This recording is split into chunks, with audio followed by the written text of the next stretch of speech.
Welcome back. I am Kristi Ross, and I am co-CEO of TastyTrade. I'm also the co-host of Twin Tech today. Today, I am really incredibly excited to talk to Gary Hoberman, who is the founder and CEO of Unqork, which is a no-code application platform that helps organizations build complex custom software faster, lower cost, and higher quality than conventional approaches. Prior to Unqork, Gary was the youngest ever managing director at Citigroup, where he spent 16 years of his career, and more recently was the executive VP and co-CIO of MetLife. Throughout his career, always focused on driving emerging technologies, which now, fast forward to Unqork, he is truly at the forefront, leading a revolution in the no-code, low-code movement. So thank you so much for joining us today, Gary. Thank you for having me, Kristi. It's a pleasure to be here. Thank you. Absolutely. Well, I have to start out with the question of what led you to start Unqork? Yeah, so my background, I still describe myself today to anyone as a hacker. I started programming in fifth grade on IBM punch card machines, indexing comic books in my dad's publishing business. And I always loved the idea that you could take technology and it's an art form. You could build something new out of it, create something brand new. And I entered the corporate world, and I love this idea of solving problems on Wall Street. Trading systems and mutual fund systems and transaction services and corporate and big Fortune 50 companies. And I spent 24 years in Fortune 50 companies leading technology and loving this idea that you could invent something new and be able to drive as fast as you can with inventing new technology. And at my last job, I had 10,000 developers working for me in 47 countries, which was at MetLife. And from that perspective, what I started to see was the more we were spending money, the less value I was personally seeing come out. And I started to feel like an attorney in many ways, where I would show the business and say, Kristi, you signed this, right? You wanted this. And that's why we did this for the last 3 years, spending $50 million. And it's not what you want. It's not that the regulations changed, the industry changed around you. But that's kind of what you wanted because you signed off. And so let's market green and go on. And I think that's what's happening every single day in every single company around the world right now. And I really got tired of waiting for someone else to come along and fix this. So I've tried every low-code accelerator tool out there, every cloud platform out there, and I always have these big hopes and dreams it's going to solve my problem as a CIO, and it never worked. And I wound up writing off every project, and you couldn't see the values come out.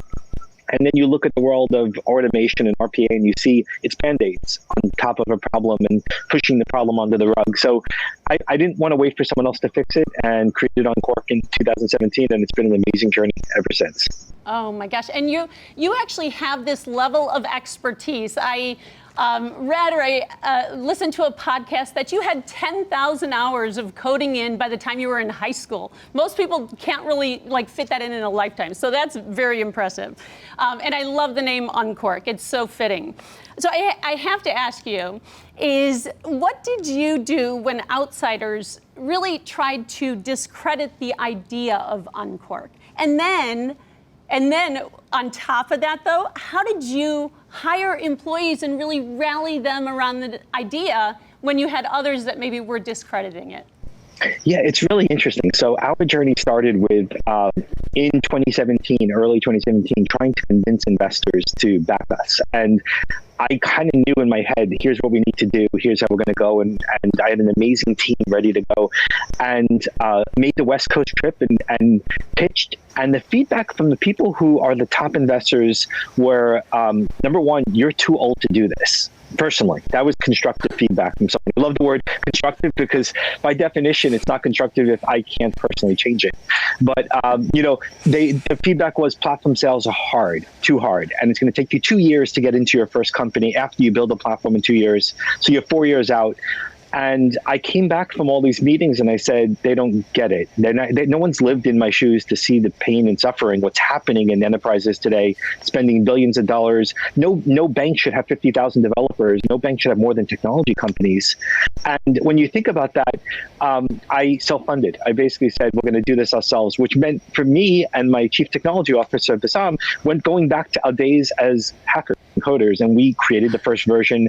And what was amazing was we were live in 6 months with 5 of the largest companies in the world in the most difficult industry, insurance. And from that perspective, first thing we did was we took money that we were getting in revenue, concept revenue before funding, interesting. And we took the concept and basically took every quote that we had heard from the top investors and we plastered it on a wall, a 10-foot wall in the office. And I remember we spent about $300 or $400 on this quote wall, we called it. And it was every quote from, you're too old and this won't work and you're going to fail and you're not entrepreneurial enough. And that quote wall was in our second office and our third office. When we moved to our fourth office, which was 40,000 square feet on Fifth Avenue, it didn't fit. It wasn't us anymore. We've already passed by, and but it's been an amazing journey from that perspective. I love that. I love the quote wall. So, do you think that coding, as we know it today, will become obsolete in the next 10 to 20 years, or what do you think that time frame looks like? Yeah, I mean, there's this amazing tweet that someone did where she said, I just got my computer science degree in Stanford and I spent the last 5 hours moving a button around the screen. So what I would tell you today is there's no shortage of engineers. There's no shortage of IT talent. And specifically, all the IT talent that I've personally seen out there is all just building the next algorithm. So personally, what I'm excited most about on Uncork is, if I give the analogy that an engineer is an art form, and developer word should go away, by the way. Citizen developer should be gone from our vocabulary, because a developer to me means someone hired to write code as opposed to solve a problem, which is an engineer. And if you think about all the engineers out there, it's an amazing idea to say they're free to create new algorithms and solutions that change the way we live and work and be able to enable a future which we can't even imagine yet, as opposed to sitting there and they're all doing the same thing, which is if they were chefs, they'd be working at McDonald's instead of Michelin star restaurants. We want Michelin star restaurants.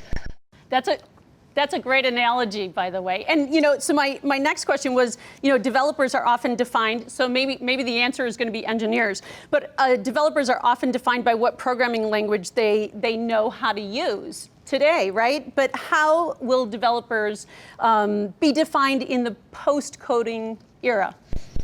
Yeah, my hope is that from a compensation model, I'm going to talk compensation because it's near and dear to everyone's heart, you're compensated based on the value you bring to your organization.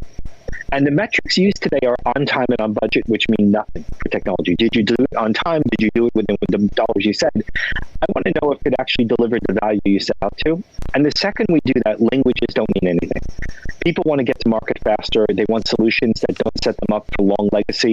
What I would tell you, Kristi, is every line of code being written today in any language, whether it's Clojure or Go or Java or Node or COBOL, it's legacy. The second it exists, it's legacy for someone else tomorrow to maintain. And from that point of view, that's what we're going after. Today we built a platform that I could tell you could build everything from a trading system to an insurance system to a hospital system without ever needing an engineer or coding again. Yeah. Well, so today, interview wouldn't be an interview without actually asking how the pandemic has affected your company and what your company has done in response to it.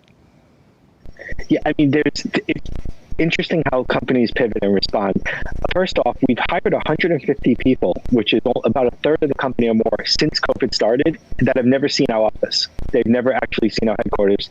They're all over the US now and around the world. It's amazing to see the talent we're bringing in and creating opportunities for those. Because coming from the corporate world and Fortune 50 companies, I think I spent most of my life eliminating roles. Eliminating those opportunities to create them is the best feeling ever. Most importantly, when COVID hit, in New York City itself, we received a call early on to say how quickly could we respond to give New York City a system to maintain COVID patients and COVID symptoms and COVID registration and we won one. And that weekend, it was March 6th, we received a call from an amazing leader, Commissioner Tish. And at 5 p.m., we received a call saying, how quick we build this at Unqork for New York City. And we worked over the weekend. So my kids, Spencer, Rebecca, Scott, all came in on the weekend with me. And we had about 80 employees just on their own time show up and say, how do we do this in a way? And it was ready Monday morning. And it went live that week after all the compliance and security and vulnerability tests, and we became the epicenter for New York City. And then we delivered 150 million of donations in Uncork.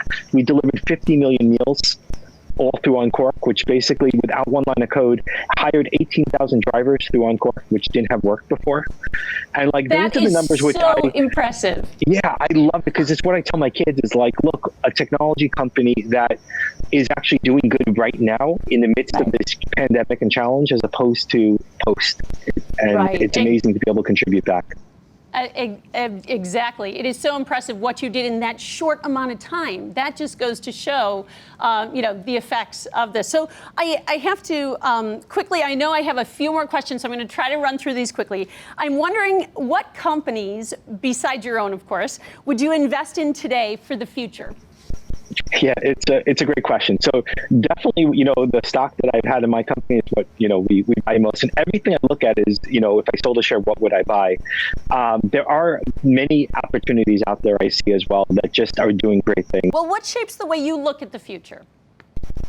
Yeah, it's exciting to me. It's every day is opportunistic what tomorrow could be. So where could we enable people to succeed and do more than they thought they can do? And I think my job as a leader has always been to enable people to achieve things they didn't think they could achieve. I think that's what it's about. It doesn't matter what level you're at. Doesn't matter if you're. We have just hired 2 more 16-year-old apprentices through a program Here to Here that we're involved with in the Job Council in New City.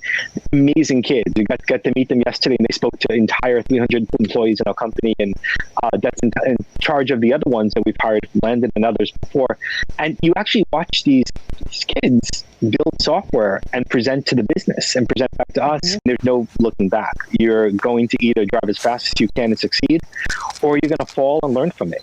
And that's okay. You try it again when it happens, and you just get back up and try again. So fearlessness is something which has been in our organization and which we're very proud of. And so keep changing the world. Thank you so much for joining us today and sharing your story with us. Thank you so much for having me on. Take care. Have a good day. Bye. Thanks so much to Kristi Ross and Gary Hoberman and the entire team at Uncork. Fellow Twinians, you've just met a baby unicorn. Only 3 years old. Imagine where Uncork will be in a decade.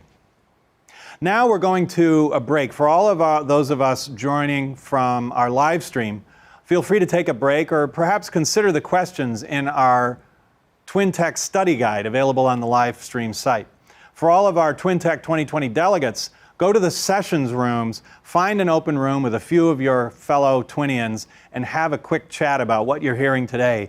This is your in-the-hall coffee break, except that it's online. We'll see you back right here in 15 minutes.